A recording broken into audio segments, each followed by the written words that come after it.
On this episode of MythBusters, we've got booms and balloons.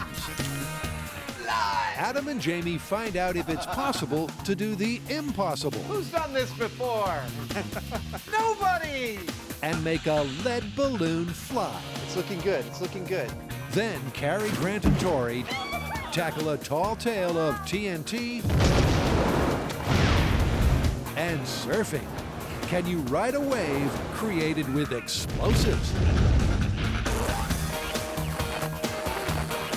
Who are the MythBusters? Yeehaw! Adam Savage Time for science! and Jamie Heineman.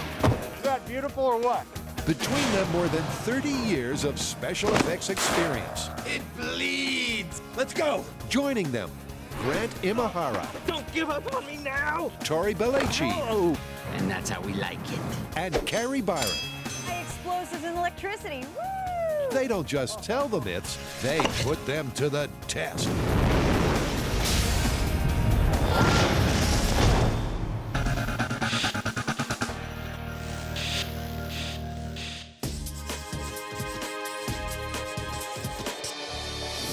First up, it's Up, Up, and Away with Adam and Jamie. Ta-da!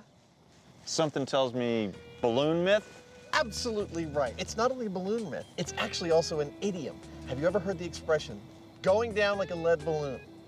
You mean like that'll never happen? Yeah, something impossible. The myth is that it is totally impossible to make a balloon, like this one, out of lead. And so we're gonna build one. Well, that's the only way to test it is to try. That's what we do. To go over like a lead balloon means you've fallen short, gone bust, or just plain failed to get off the ground, which means an airborne lead balloon is an oxymoron. It'll never happen, because lead's defining characteristic is it's heavy, and heavy just doesn't fly, or does it? You know the envelope of this thing weighs almost 500 pounds? Yeah, and it's huge. Something tells me we're not gonna make a lead balloon quite that big. Well, I don't think the goal is to make a balloon that lifts us out of lead. Let's say it's just big enough to lift itself and maybe a little basket. I'll settle for that. So will I. So if Adam and Jamie, with all their build skills and engineering nous, can get a lead balloon to fly, it'll be myth busted. And that's a challenge they just can't resist. I think the biggest problem we're gonna have making a lead balloon is around the material itself, because I mean, this balloon is made of fabric that's extremely light and very strong. We're gonna be building a balloon that's very heavy and very weak, so not so easy. After an uplifting perspective on the myth, it's back to Earth, and specifically M5 to get things rolling. Before they source the all-important lead, they decide to split up and see what they can learn with a stronger and lighter material, aluminum.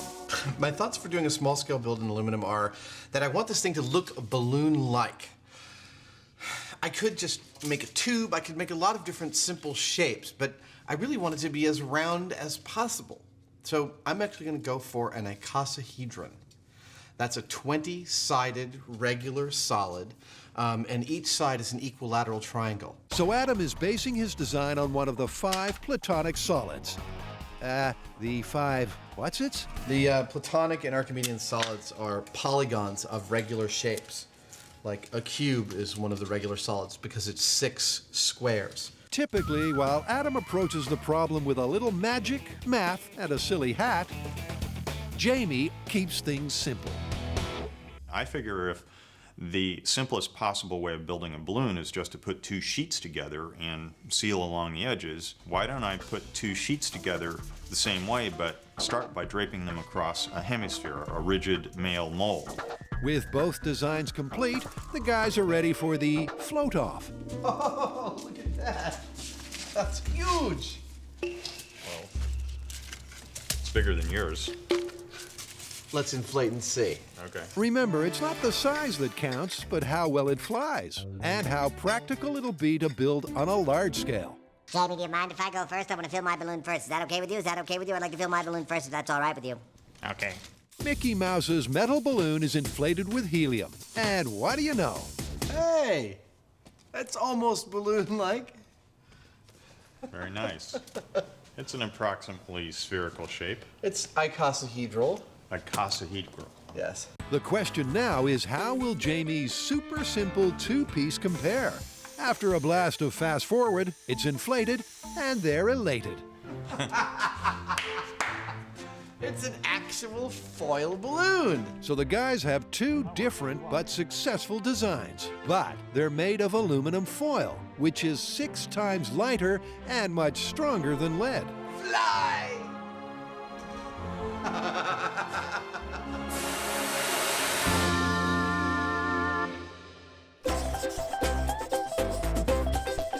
Next, Carrie, Grant, and Tori mix science with the art of surfing and get an explosive result. Shaka! It's right here. Hang loose. Right here. How much aloha do you have in that shaka? So much it's sick. What are you guys talking about? We have a myth about surfing. There's this viral video making its way around the internet where some renegade surfers are landlocked in a city, but they want to surf. Yeah, and then they find this canal. They throw in a bunch of dynamite, it explodes and creates a wave that one of the surfers rides. Are you kidding me? There's no way that could work. And even if it did, you'd probably be dead, right? Well, that's what we get to find out. High five. In this viral video, a team of surfing gorillas are desperate to catch a wave. Their solution? Well, they hold their very own TNT party. And surf's up, dude. But were these guys really crazy enough to surf with dynamite, or is this just a cutting-edge commercial? Okay, so how are we gonna test this? Well, I think first we need some sort of proof of concept, because I don't even know if explosives can set off a wave. I mean, in the movies, sometimes you see a big splash, but not necessarily a wave. Well, that raises another issue, which is the depth. Does it need to be close to the surface or down further to create a wave? All right, well, why don't we test that by building a big water tank. We'll set off some explosions in it and see if we even create a wave. If we do, then we'll set the explosions at different depths and see if that has an effect on the size of the wave. Excellent. So Tori begins tackling this explosive fable by building a water tank in the backyard. All right, let's fill it up with water. High explosives can't be used in the parking lot, so Tori turns to an old MythBuster favorite. Cue dramatic music. The dry ice soda bottle bomb. And here's Tori with the Big Bang Theory. All right, this is how you make a dry ice bursty bottle. You take a 2-liter bottle of soda, empty it out, fill it up 3/4 of the way with water, dump in a bunch of dry ice, put the cap back on, and as the dry ice is gassing off, the CO2 gases are building up pressure inside the bottle, and eventually the bottle will rupture, giving you the dry ice bursty bottle. They'll be positioning their makeshift depth charge at various depths to see if they can make waves. Okay, so we know that this experiment isn't to scale, but what we're after is what happens to the energy of an explosion when it's in water. Does it disturb the surface enough to be considered a wave, or does it all just simply go straight up into the air? To find out, the team start with the least likely candidate for a surfable wave, a bottle bomb at the bottom of the tank. Look at the waves. We're getting some swells. The first test was with the bottle almost to the bottom of the pool. That's the worst case scenario in terms of creating some movement at the surface, because the explosion's got to push all the water above it. Next, it's a mid-depth detonation. Dude, that was a much bigger wave. It was a bigger wave, definitely. And finally, a bottle bomb at the surface. It definitely made much smaller, ripply waves. So the guys have their proof of concept. An explosion will make waves, and depth is a factor in the size and quality of those waves. And you could say Tori's excited. Have you lost your damn mind? So in theory, this might be able to work. Yeah, but just to clarify, that was not a small scale, just a proof of concept. Yeah, but we did show that an explosion will cause a wave. Yeah, but doesn't a wave have to break before you can ride it? I'm not really sure, so I think we should go and talk to a surfing expert, and we could learn how to surf. Yeah, because if we make a surfable wave, I want to ride it. Cowabunga! Let's rip it! Up!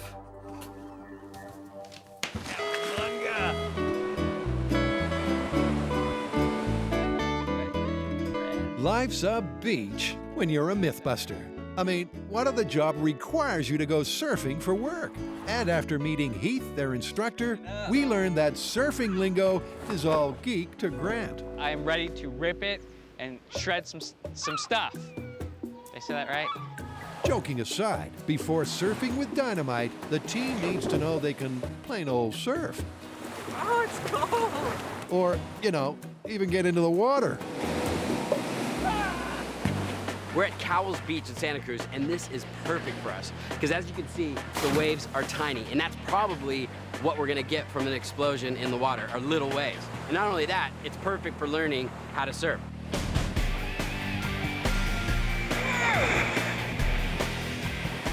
What was going through my mind was, oh my God, I can't believe I'm doing this on my first try. What was coming out of my mouth was like, blah, blah, blah.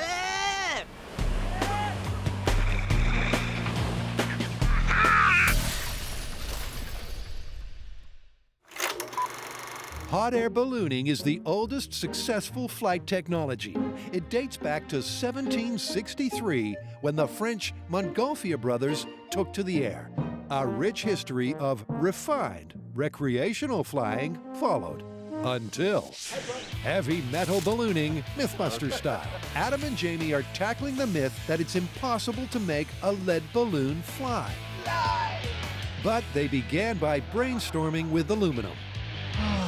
What do you think? I mean, they both worked. I think that we're on to something, but I don't think we can make any conclusions until we see the lead foil. You're right. So all they need is the lead.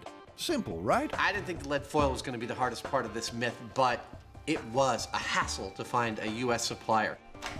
Hello? Sprechen Sie English? Luckily, Jamie turned up a German maker of lead foils called Epstein. What this may look like is a box full of rolls of foil that weighs about 30 pounds. In fact, this is our lead balloon. Oh, look, it's beautiful. Beautiful, but very, very fragile. The problem is this. It just kind of falls apart. It's like, almost like wet toilet paper. There's not going to be any room for error. It has to be done just exactly so, or we're not going to fly. Now that we've got this foil, rather than go right to the biggest balloon we can make with it, we're going to try making an interim balloon. This is a scale test, if you will. We're going to learn about how the material moves, how it works, how it tears, what kind of complications we're going to run into, and what kind of contingencies we'll need to plan for when we go for the full size. Taking on board the lessons learned from Jamie's aluminum design, the guys go for a super simplistic 2-sheet lead balloon. And one of the first things they learn is the static from the tape is a problem. But Adam's Tash trick solves that. Pull a little static off, you'll see it drags a little less. Oh yeah, very nice. Isn't that cool? There's women out there who are going, oh, I wish I was that piece of tape right now. You think? I'm sure of it. Raise your hand. Yeah, you. Give me a break. The producers of MythBusters are not responsible for any marital issues resulting from raised arms. All right, go for it. It's going up. Adam may have failed to inflate Jamie's ego, but he's having more success with the lead pillow. It might look like a lead pillow, but soon enough it'll be a balloon.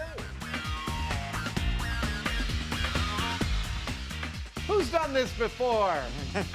Nobody! So far, this virgin voyage has been plain sailing.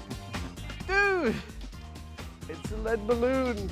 A degree of care during construction, Ah, I found a tear. and a few running repairs to seal any small tears, and Adam thinks they have this myth sewn up. This is my idea of a perfect scale test. Several things are clear to me looking at this. One is we're going to have to go bigger in order to get real buoyancy.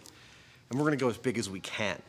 Two is, while the material's not as delicate as I had feared, it's still really, really delicate. I mean, tears are forming with just the least provocation, so we're going to have to be very, very careful.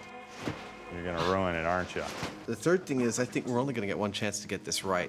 Like, if big tears start to appear because of the weight of the material, it's going to be nearly impossible to repair them on the fly. So we're just going to have to figure out a way to build this and fill it in a way that it involves the least amount of stress on the material. 3 great points, but surely the main point is it's not yet airborne. And as Jamie explains, that's because it's not big enough yet.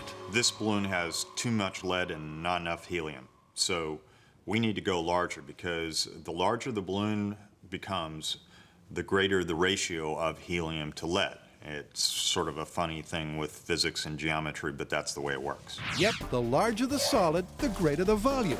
That's the helium compared to the surface area, which is the lead foil. So the bigger the balloon, the more buoyancy it's got, and the greater the chance it'll be able to overcome its own weight. With the science out of the way, it must be time for lunch. I first decided to make Le Grand Burrito in about 1985.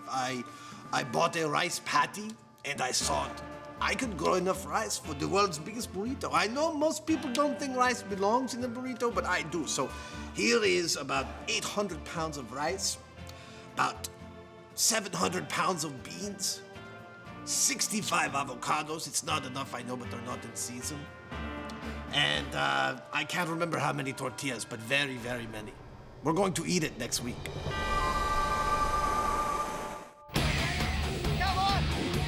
This crazy commercial has got Cary, Grant, and Tori thinking. Is it real? Could you really create a surfable wave with dynamite? And if so, would any of the team be able to ride it? A trip to Santa Cruz later, and it's looking good on the surfing front. But what about the safety aspect? If you remember, an underwater pressure wave is fatal to fish. I killed it! But what about MythBusters on a surfboard? To find out, Cary has brought in underwater explosive expert Van Romero. What are the dangers of being in the water when there's an explosion? Well, when you detonate something underwater, it's much more dangerous than in the air. You're the same density as water. So the energy in the shockwave will easily be transferred from the water into your body. As the shockwave continues to go through your body, it reaches the surface of your lungs. In the inside of your lungs, the density is very low. And when that happens, waves start bouncing all over the place, and if your lung is subject to that, it'll start to bleed. So you won't die immediately, but you'll bleed to death in about 24 hours. Yep, the insurance doesn't cover that, which means they'll need a surfer substitute. Okay, giant explosion, lethal shockwave. I think this is a job for Buster. Buster can't even stand up on his own. How's he gonna surf? You know, I don't even think he needs to stand. I tried the cobra position coming in on a few waves, and that worked great. Yeah, but he still needs to paddle. I got it! Robot! Yes! I knew it! Yes, mechanical paddling robot, remote control. So you're gonna make a row bot? Get it, row? A problem to solve Ready to hang 10? and a robot to build. It's a little slice of grand heaven. Now, one of the most essential things about being able to catch a wave is to get up speed by paddling. And this, if you don't have enough speed, the wave's just gonna cross by you. So, I'm gonna make some steel arms, which are going to be Buster's arms, and those will be hooked to a motor. And as the wave is coming up, I'll start the motor spinning. That will start the arms of paddling and get Buster's speed up so that hopefully when the wave hits, they'll be at exactly the right speed and take off. And while Grant finishes the motor to power the paddles, he's drafting Cary for some help. What we're gonna do is trace out an arm profile and then cut it out of steel. So you wanted to use my arms because they're big and muscular? Is that what you bring me over for? No, you're gonna trace my arms because they're paddly. But mine have more length, so it could, you know, a lot faster. Yeah. Sorry, the piece of steel I bought will fit my arm. Okay, so do you want me to put a muscle on it? I'll get a pen. With Cary on arm duty, the guys soon whip the bot into shape, including a remote control rudder, AB foam legs, and torso, modeled, of course, on Grant. Ta-da! And a quick paint job. Okay, so the remote-controlled surfing robot is finally done. It consists of a 10-foot foam board with a paddling mechanism. It has a swivel, just like your real body would move as you paddle out. All the electronics are encased in a waterproof enclosure, has a 12-volt battery. For minor adjustments, there's also a rudder on the back. And the wave's over here. Perfect. Now start paddling, dude. Paddle. Okay. It's good to go. I'm ready to hit the waves. So we have our surfer, Frank's bringing the explosives, and our researchers found us a lake. Yeah, it's an Angels camp, and it's a quarry lake, so there's nothing to be killed by the explosion. So no fish in a barrel type lethal shockwave of death. Yeah, well, let's get up there and start making waves.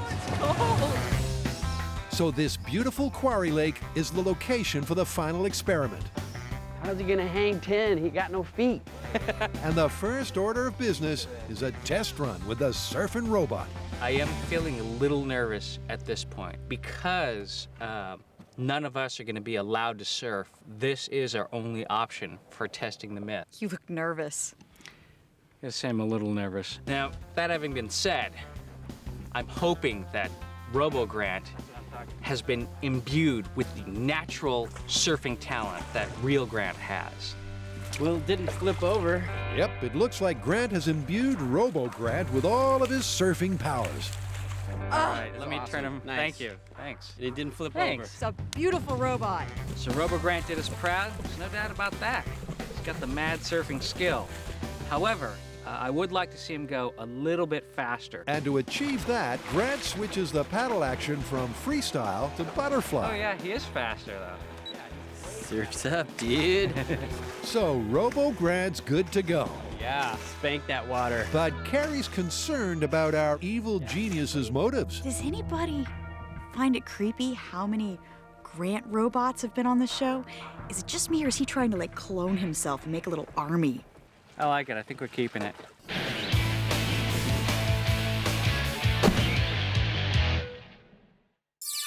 The crucial thing about an adage is the kernel of truth it's based on has become accepted over time. But MythBusters don't accept the truth, they test it.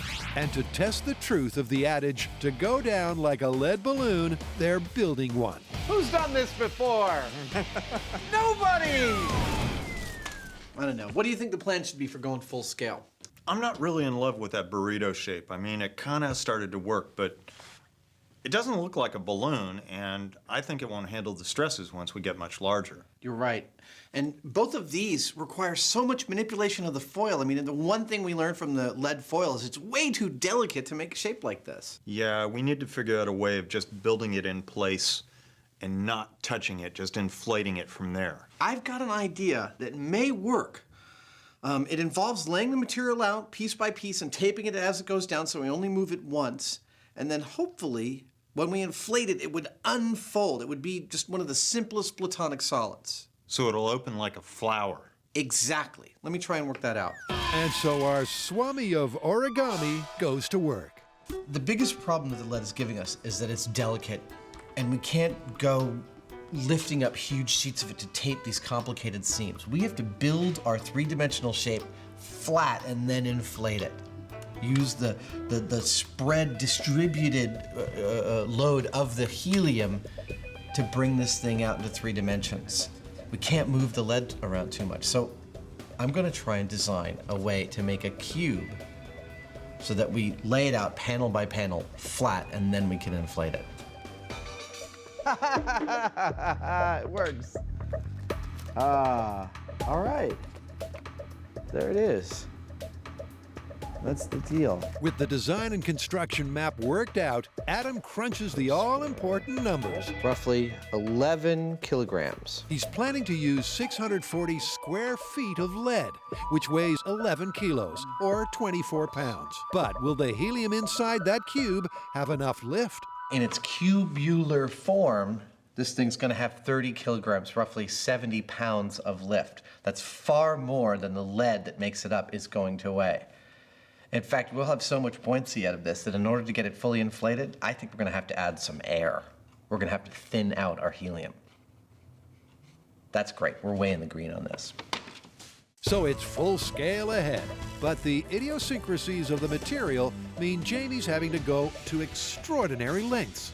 This lead balloon is going to be so big that we've got to make special rigs just to get over top of these panels while we're assembling them.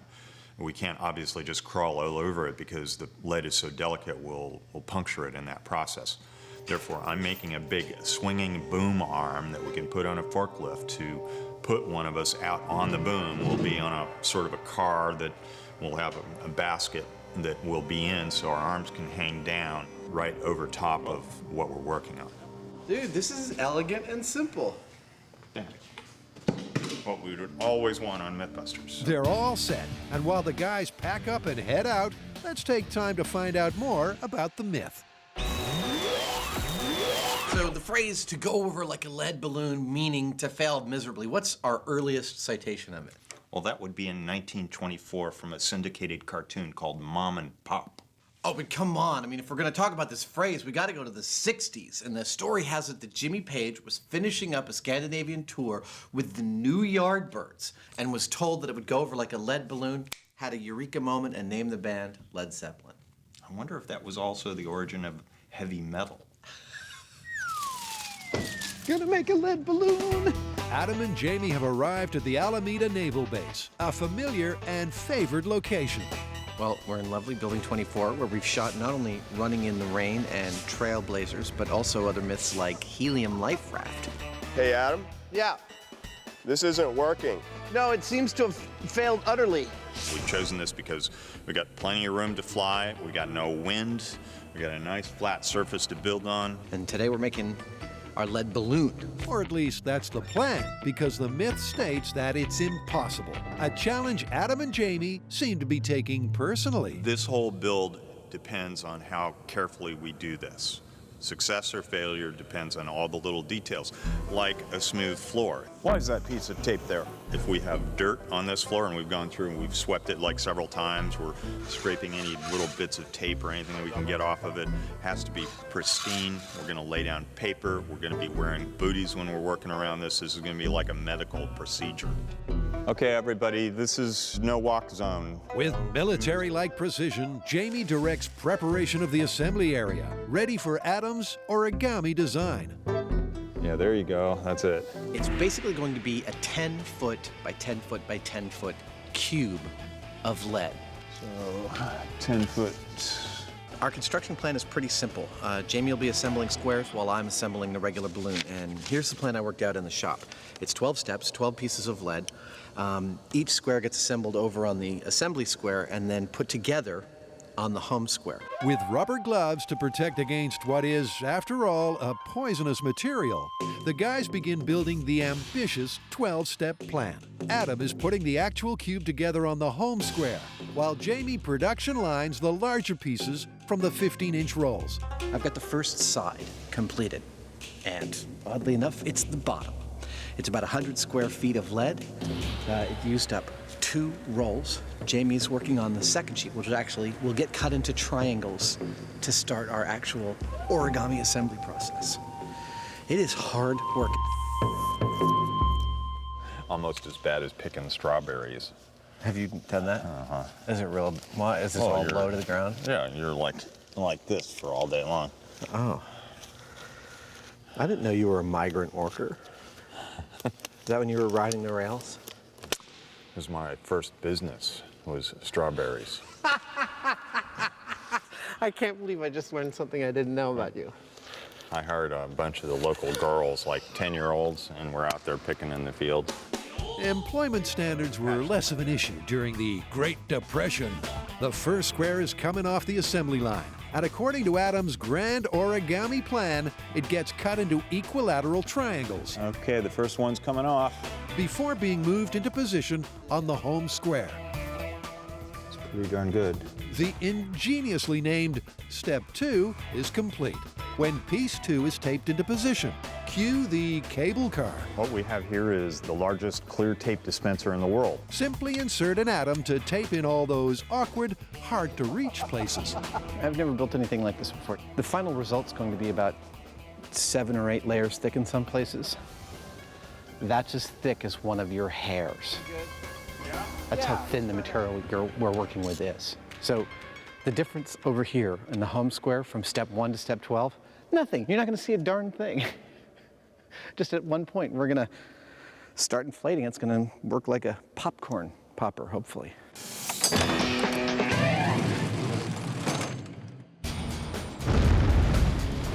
After seeing this internet video, Carrie, Grant, and Tori couldn't resist the myth that it's possible to catch a wave created by dynamite. And with Robo-Grant all set to surf, Carrie and Tori head out onto the lake to work out where to place the explosives. First up, Tori and I are going on a recon mission to figure out what the bottom of the lake bed looks like. We have a depth finder, and the sheriff's department has lent us a boat. 49, 48. We know from talking with our expert, to get a breaking wave, we need a discontinuity in the bottom of the body of water. Now, this is a man-made quarry lake, which means it has those discontinuities. And if we put our explosives in just the right spot, Right here. This is where I want it. we might be able to create a perfect breaking wave for our robot surfer to ride. As it turns out, the topography of the lake bed is perfect. A gradual slope from the southern end to the shallower north will act just like a beach. The gradient will drag on the leading edge of the wave, causing the faster-moving back edge to break over the top. Okay, so we can put the surfer right there, and then we can measure back for where we want the explosive. That's the location, but what about the strength and depth of the charge? All right, so our shop test showed that the depth, it definitely is a factor, the size of the wave. Now that we're out here, why don't we try setting our explosions at different depths just to see what kind of waves we get? Well, just to start, we've got 50 pounds. You want to put it about 30 feet, see what happens? Sounds good. Now, since we don't really know exactly what depth we want to do this at, we're still trying to figure it out. I was wondering maybe we should save Robo-Grant until we know, we got a good depth and we know we're going to get a good wave. Great. You don't want to wreck them yet? Not yet. Remember, in the viral video, it looks like they used 3 or 4 sticks of dynamite. Maybe 3 pounds? But retired FBI agent Frank Doyle thinks that just won't cut it. He suggests starting with 50 pounds of the high-explosive trinitrotoluene, or TNT. With an explosive velocity in the region of 7,000 meters per second, no wonder Grant's nervous about blowing Robo-Grant right out of the water. Okay, Frank, this is Grant. We are in position and ready for you to start the countdown. Over. We're ready to go. It's going to be 3 fires in the hole and a count. Fire in the hole! Fire in the hole! Fire in the hole! 3, 2, 1. Dude, you can feel it! Okay, wait, that was 50 pounds. Let's see what kind of wave rolls in. Wow, that's pretty huge. That was amazing. That was 50 pounds of TNT, 30 feet deep. But the wave that ended up making it to the shore, maybe about an inch high. Despite the impressive amount of TNT, it barely raised a ripple. Yeah, I think it's too deep. Yeah, that energy just totally wasted too deep. Okay, let's split the difference. Let's bring it up to like 12 feet. Sounds good to me. Great. So what we saw here was the same kind of behavior we saw in our shop test, which was if you have the charge too deep, under too much water, you just get a big kind of thud and no wave. Make the drop. So what we're gonna do now is move the charge a little bit closer to the surface Explosives on the water, going down. and see if we can get more of that energy out and hopefully creating a wave. All right, Frank, 12-foot depth with 50 pounds of TNT. Let her rip. 3, 2, 1, fire! The wave! I like it! Surf's Look, up, dude. it's still coming. That's about what, 6 inches, maybe a foot? Yeah, the peak of the leading wave looks to be a foot high, a huge improvement on the 30-foot test, which means the team are happy with the depth of the charge, 12 feet. It's breaking. It's breaking. Yeah. Little waves. Next, they want to supersize those waves. For that, they're going for broke and using their entire supply. You want to get on the corner Surf with this. We're talking about a body bag filled with TNT. That's 200 pounds. This should be a really big explosion. Let us know if you're going to fade back there, Hans. Okay, let's put things into perspective. This little explosion was a mere ½ pound of TNT. Look at the door! Wow! So if 200 pounds of TNT doesn't whip up a wave, this myth is truly busted. Waiting in the wings for his big debut is Robo-Grant. But before the big blast, the real Grant takes time out for a quick pep talk. Okay, buddy. Needless to say, this entire experiment rests on you. This is your time to shine. You got a long history of robotic friends to live up to. RoboCat, the Mad Batter, the sword-swinging robot. This is your chance, man, all right? Go out there, make us proud. All right, slap away. Good luck, buddy! Robo-Grant paddles out to a predetermined distance from ground zero, while Frank coordinates the drop before everyone retreats to a safe distance. This is the big one, you guys. Yep. Commencing the firing sequence. Fire in the hole! Yeah! There we go. Got it. I'm good, I'm good, I'm good. Straighten him out. Here we go. He's going. Yeah, dude. He's going, You're- he's going. you're perfect I alignment. have speed, I have speed. No. Here we go. 2, 1.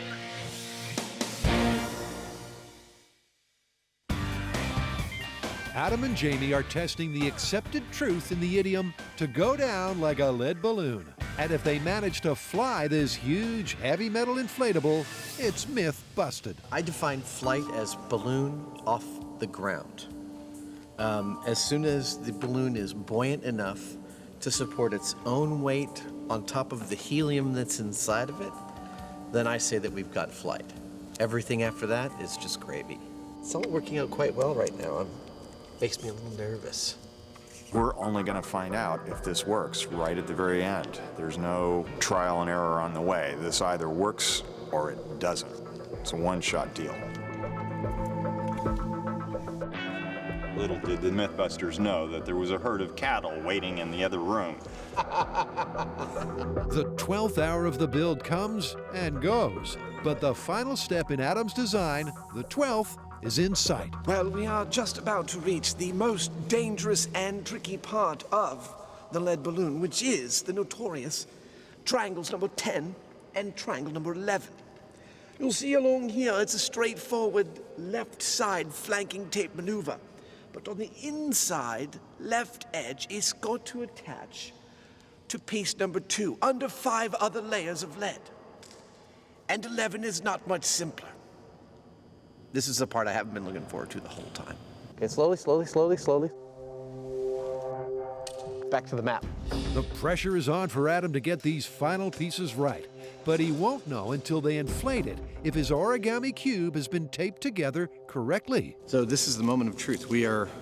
This is one of the many moments of truth, but we're just about to put the top piece, number 12, on the structure here, and then tape it all the way around. After that, there's some rigmarole, but pretty much we're ready to fill. This might just work.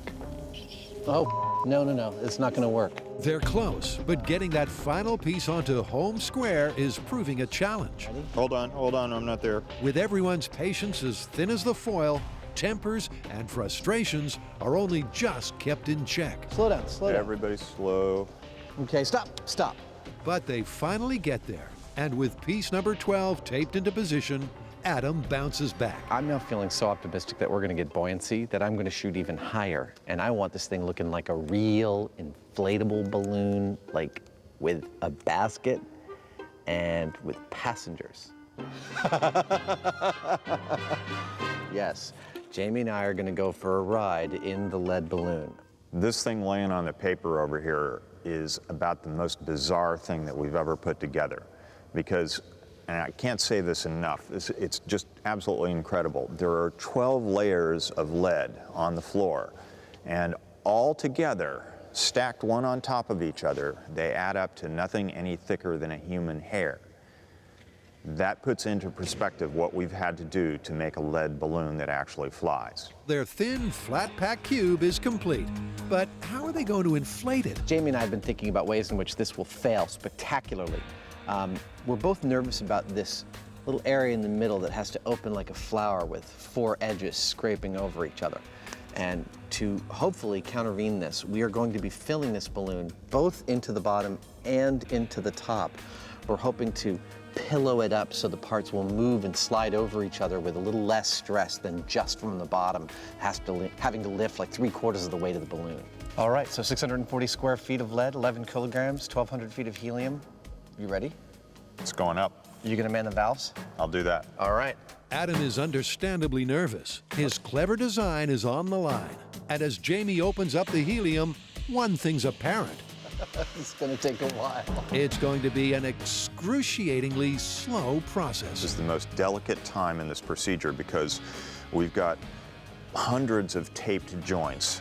If that tape sticks someplace that it's not supposed to, if something catches, it can rip, it can tear, things can come apart. This is the hard part. If we get past this, we're golden. This is the big one, you guys. Carrie, Grant, and Tori are just about to put the myth of surfing with dynamite to the ultimate test. Commencing the firing sequence. A few feet below the surface of this quarry lake is 200 pounds of TNT. And closer than any human could get is Robo-Grant, the surfing robot hanging out for the perfect wave. I have speed. I have speed. Now, here we go.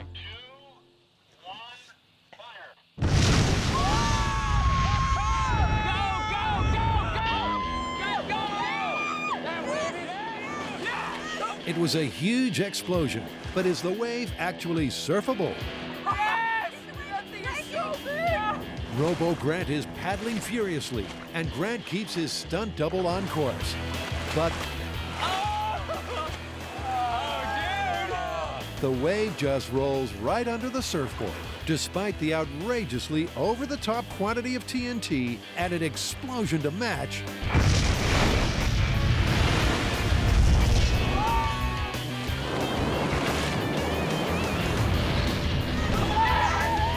The wave still wasn't surfable. As it radiates from the epicenter in an ever-increasing circle, it runs out of energy, leaving Robo-Grant thinking about his next trip to Maui, unlike the team, who, when they get a bang like this, are always satisfied. Nice job! Nice job. That was not anything like the video at all. That was definitely CG, and I see one major flaw with a wave being surfed from an explosion. It's you get a radial wave, and it just dissipates too small. It's not like the ocean where it just carries on. Yeah, you know, he was paddling and paddling, and he had enough speed, and he looked like he was starting to catch it, but then the wave went away. Just kind of went. But I mean, you can't get a bigger explosion than that for what we're doing. That was amazing. No, That it was perfect. great. But on top of all that, if you were in the water and a bomb that big went off that close to you, you would be dead. Yeah. So Good this point. one's totally busted. Busted!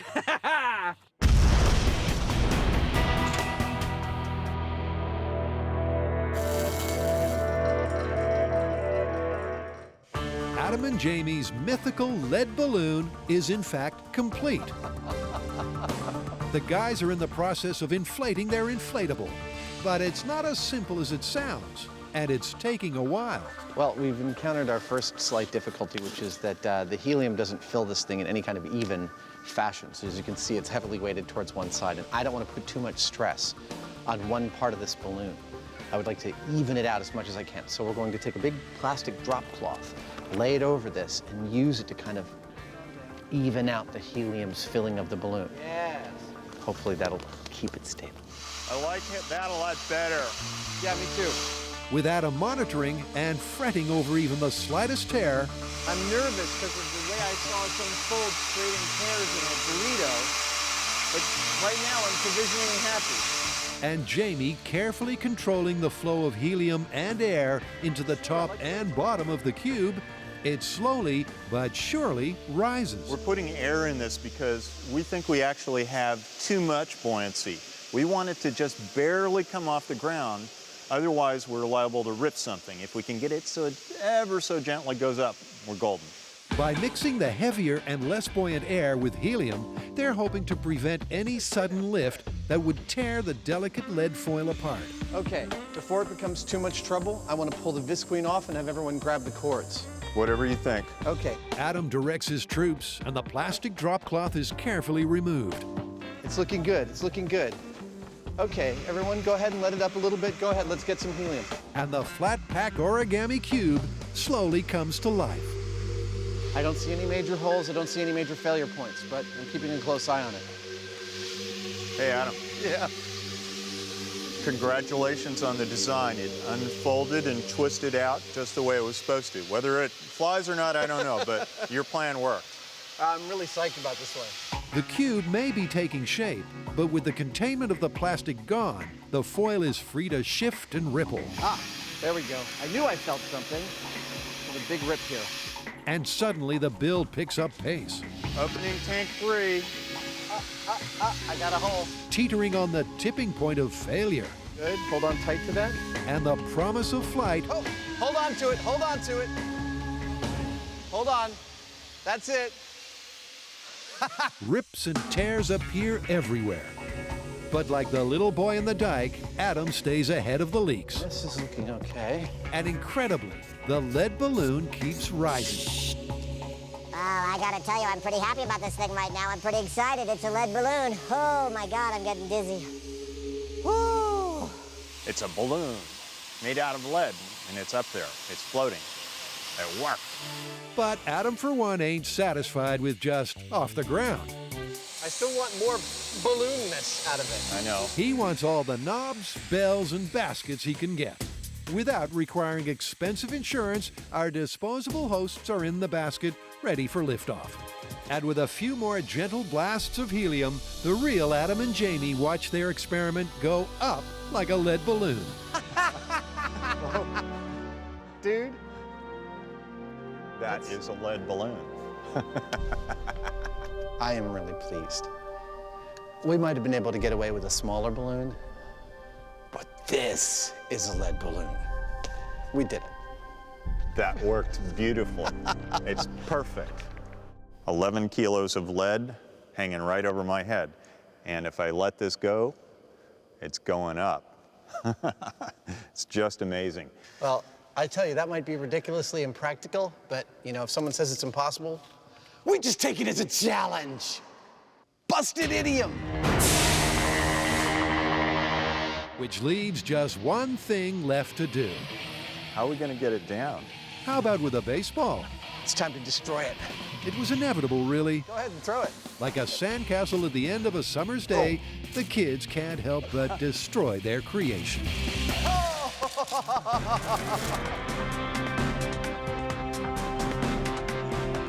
There it is. All right. That's a chunk of lead. Good job, well done. Let's go.